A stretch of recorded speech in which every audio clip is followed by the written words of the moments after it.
नमस्कार. नवीनशा रेसिपीमध्ये आपलं मनापासून स्वागत आहे. आज आपण अगदी हॉटेल किंवा ढाब्यावर मिळतो ना, तसा खमंग आणि गरमागरम आलू पराठा कसा बनवायचा ते बघणार आहोत. बऱ्याचदा पराठा लाटताना फुटतो किंवा सारण बाहेर येते, पण आज मी अशा काही टिप्स सांगणार आहेत, की ज्याच्यामुळे तुमचा पराठा अगदी मऊ आणि परफेक्ट बनेल. चला तर मग रेसिपीला सुरुवात करतोय. प्रथम मी 7 बटाटे कुकरला शिजवून साली वगैरे काढून घेतलेले आहेत.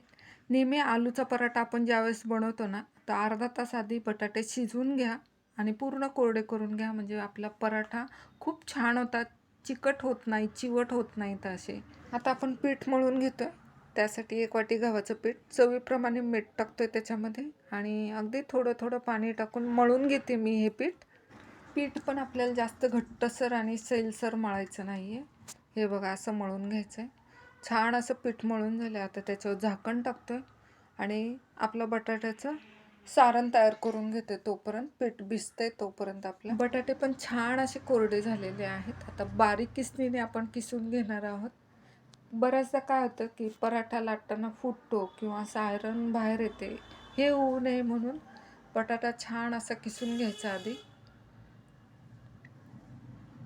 हे बघा असं मस्त असं किस पडलेला आहे. असे सगळे बटाटे मी किसून घेते. सगळे बटाटे आपले किसून झालेले आहेत. एक पण असा कण बटाट्याचा त्याच्यामध्ये ठेवायचा नाही. बारीक असं किसून घ्यायचं. आता साहित्य पण सांगते. साहित्यामध्ये हळदी पावडर घेतलेली आहे. अर्धा चमचा हळदी पावडर आहे. एक छोटा चमचा धनिया पावडर घेतलेली आहे आणि फोडणीसाठी जिरे घेतलेले आहेत मी 1 चमचा आणि मीठ घेतलेलं आहे चवीप्रमाणे.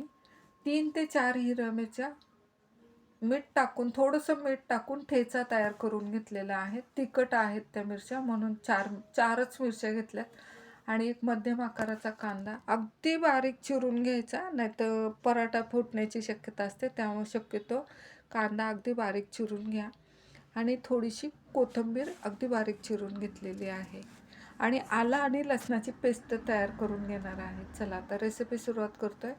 तर पॅनमध्ये थोडंसं तेल टाकलेलं आहे आपण. त्याच्यामध्ये तेल पण छानसं गरम झाले. जिरे टाकलेले आहे फोडणीसाठी. जिरे छानसे तडतडले की मग कांदा आपण टाकतोय त्याच्यामध्ये. एक मध्यम आकाराचा कांदा. आता कांदा आपण व्यवस्थित मऊसूद असा शिजवून घ्यायचा फक्त. आता त्याच्यामध्ये मिरचीचा ठेचा आपण जो घेतलेला आहे, 4 मिरचीचा ठेचा, त्याच्यामध्ये थोडंसं मीठ टाकून ठेचून घेतलेला आहे. तो ठेचा टाकला आणि कांदा आणि मिरची छानशी परतली जाते.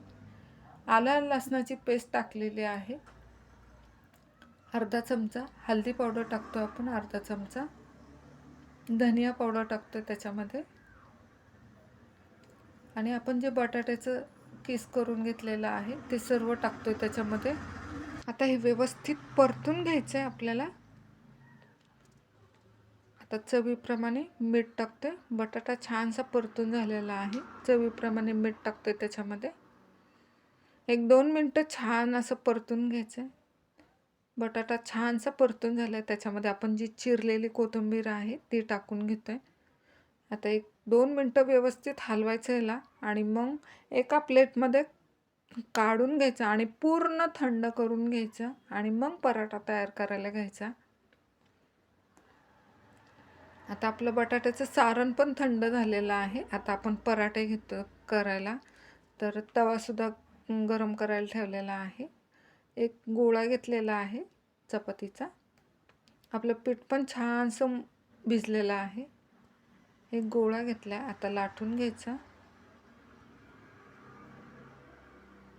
आता त्याच्यामध्ये आपण आपल्याला जेवढं सारण भरायचं ना तेवढं टाकतोय त्याच्यामध्ये. तर मी 1 चमचावर सारण टाकलं आहे. वरनं थोडंसं पीठ भुरभुरलेलं आहे म्हणजे लाटताना पिठाला गव्हाच्या पिठाला आपलं सारण चिकटणार नाही आहे बटाट्याचं.